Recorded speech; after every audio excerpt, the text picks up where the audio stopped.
तो अजीत पवार और नवाब मलिक, जरा सा पहले इक्वेशन आप समझिए क्या है महाराष्ट्र के अंदर। बीजेपी, देवेंद्र फडणवीस उप मुख्यमंत्री हैं, साथ में अजीत पवार उप मुख्यमंत्री हैं एनसीपी के, और एकनाथ शिंदे शिवसेना के मुख्यमंत्री हैं।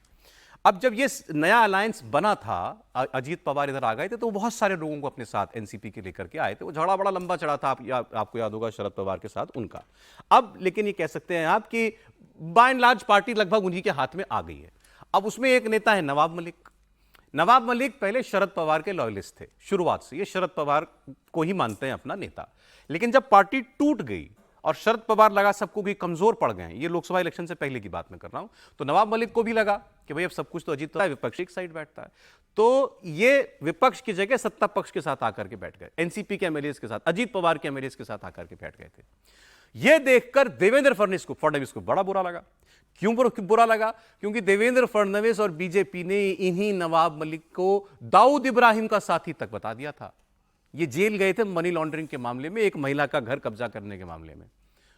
अभी तक बेल पर बाहर है, हेल्थ ग्राउंड पर बाहर है, वैसी सामान्य बेल नहीं मिली हुई है इनको। तो देवेंद्र फडणवीस ने बाकायदा अजीत पवार को चिट्ठी लिखी कि ये इस सरकार की इमेज के लिए ठीक नहीं है। वैसे आपकी पार्टी आप जो मर्जी कीजिए, लेकिन ये इस कोalition के साथ, गठबंधन के साथ ये व्यक्ति ना जुड़े तो बेहतर है। वो मामला उस वक्त दब गया। नवाब मलिक ने भी, आप मिलते होंगे लेकिन पब्लिकली कोई ऐसी उनकी तस्वीर उसके बाद नहीं आई। अब ये तस्वीर कल आई है। ये घर है अजीत पवार का, उनका सरकारी घर है उप मुख्यमंत्री के नाते, देवगिरी, और यहाँ देवगिरी, और यहां बैठे हुए हैं नवाब मलिक। अब इसमें तो कोई कंफ्यूजन ही नहीं रह गई ना। विधानसभा में तो चलिए सारे विधायक होते हैं, उस वक्त ये भी कंफ्यूजन थी कि कौन असली एनसीपी कौन दूसरी एनसीपी, तो आप बैठ गए चलिए कहीं जाकर के। अब ये तो आप उप मुख्यमंत्री के घर में मीटिंग ले रहे हैं, वहां आप बैठे हुए हैं। अब क्या करेगी बीजेपी? सवाल ये। देवेंद्र फडणवीस एक बार आवाज उठा चुके हैं, दूसरी बार आवाज उठाएंगे क्या, और उसका कोई मतलब होगा, फायदा होगा क्या? देखिए सिर्फ देवेंद्र फडणवीस नहीं, पूरी भारतीय जनता पार्टी लगातार नवाब मलिक के खिलाफ आवाज उठाती रही और ये पूछते रही है कि एक कबाड़ी बेचने वाला आदमी जो कबाड़ी बेचता था साइकिल के ऊपर, आज इतने 1000 करोड़ का मालिक कैसे बना। उसके दाऊद से संबंध रहे।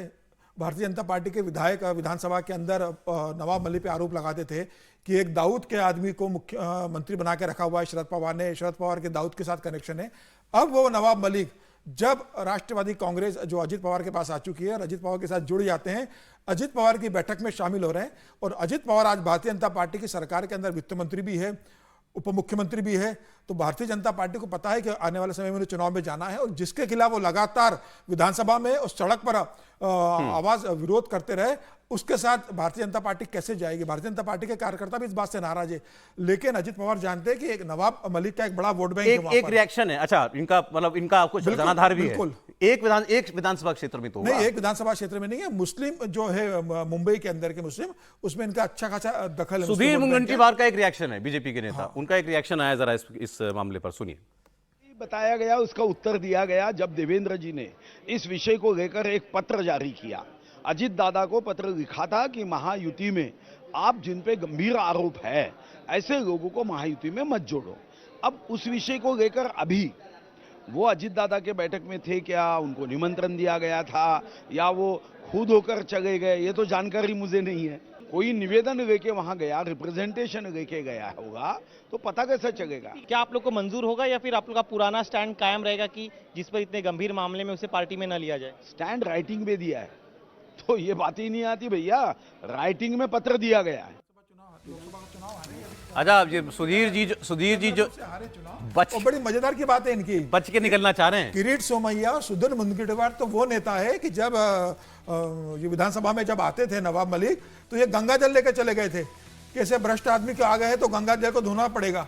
तो ये अब इनको जवाब देना बहुत मुश्किल होगा। नहीं, वो बच रहे हैं, वो घुमा रहे हैं बात को कि अरे भाई कोई अपनी अर्जी लेकर के गए होंगे, कोई काम होगा, मुख्यमंत्री कैसे जवाब देंगे वो? लेकिन एक बात समझिए, मुझे लगता है कि आप नवाब मलिक को अजीत पवार सबसे भी बड़ा नेता मानते हैं। तो बीजेपी वाले इस बात पे जवाब दें। नहीं तो अजीत पवार पे क्या क्या बोला है देवेंद्र फडणवीस ने और बीजेपी ने, वो उनके साथ वित्त मंत्री हैं, और अब आप नवाब मलिक पर चर्चा बीजेपी कोई ऑब्जेक्शन है ना इस पे? नहीं तो अजीत पवार पे नहीं था ऑब्जेक्शन, नहीं था, तभी तो कैसे अब सरकार में फडणवीस ने क्या क्या बोला है? बिल्कुल बोला था, इरिगेशन स्कैम के लिए बोला था। तो फिर तो वो उनके साथ बैठ गए ना। और अभी सुधीर जी को आपने देख लिया कि वो किस तरह से बचकर आ रहे हैं, तो समझ लीजिए कि क्या रुख रहेगा भारतीय। देखिए पॉलिटिक्स में जो सबसे जरूरी क्या है, इनसे ही क्यों प्रॉब्लम है, नवाब मलिक से ही क्यों प्रॉब्लम है। आपने ठीक कहा कि अजीत पवार के ऊपर भी बहुत कुछ बोला था, उनके साथ तो सरकार में आ गई, ये व्यक्ति क्यों मंजूर नहीं है? नहीं मंजूर अब तो सर सुधीर दो ने कह कारण दिया है। ना कि नवाब भाई मलिक के ऊपर यह आरोप है कि बंबई बम कांड के जो आरोपी थे, बम ब्लास्ट के जो आरोपी थे, उनके साथ नवाब मलिक के संबंध रहे।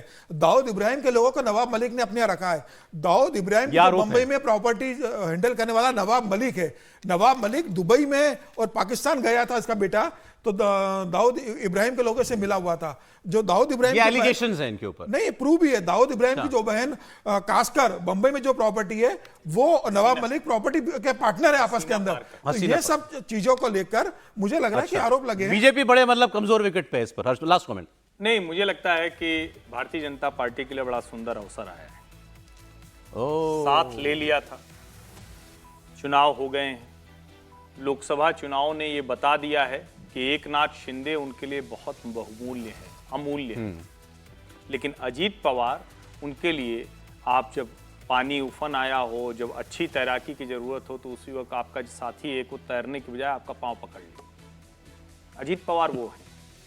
भारतीय जनता पार्टी के लिए वैचारिक तौर पर ईश्वर ने उनको एक अवसर दे दिया है, जो कि नवाब मलिक को- यहाँ तार काट दो। ये क्योंकि आप सीधे नहीं कह सकते ना, आप ये तो नहीं कह सकते कि भाई हम नहीं लड़ेंगे साथ में। अब ये एक ऐसा विषय है जिसको भारतीय जनता पार्टी अभी सीधे जवाब नहीं देगी, लेकिन उन्होंने क्या कहा, स्टैंड है आपका, भाजपा के नेता हैं, वो कह रहे हैं हमारा स्टैंड रिटेन में है, वो बच नहीं रहे हैं, वो आगे के लिए अपनी जमीन तैयार करके रख रहे हैं। अब जाहिर है अजीत ये पवार से तय पीछा तो- छुड़ाना चाहती है, ये क्लियर नहीं, है। मैं फिर कह रहा हूं, पीछा छुड़ाना चाहती तो अब तक छुड़ा लेती, लेकिन वो तो मतलब साथ में रखा हुआ उप मुख्यमंत्री बनाया है, वित्त मंत्री बनाया है। मैं कह रहा हूं अवसर मिला है। ठीक है। 24 के जो बड़े सबक हैं उसमें अजीत पवार जी सबसे बड़ा और चेहरा, महाराष्ट्र में चुनाव है अभी। तो अवसर है ये। मैं तो इस तरह से देख रहा हूं, अवसर का उपयोग करना। अवसर को वो एक्सक्यूज के तौर पे काम में ले सकते हैं, मैं ऐसा कह रहा हूँ। हाँ, वो ठीक बात है। अब ये सोए भी बीजेपी को सोचना है कि भाई ये व्यक्ति उनके काम के हैं, अब यार नहीं। और राजनीति में तो हर आदमी डिस्पोजेबल होता है और हर आदमी जो है बहुत बहुमूल्य भी हो जाता है।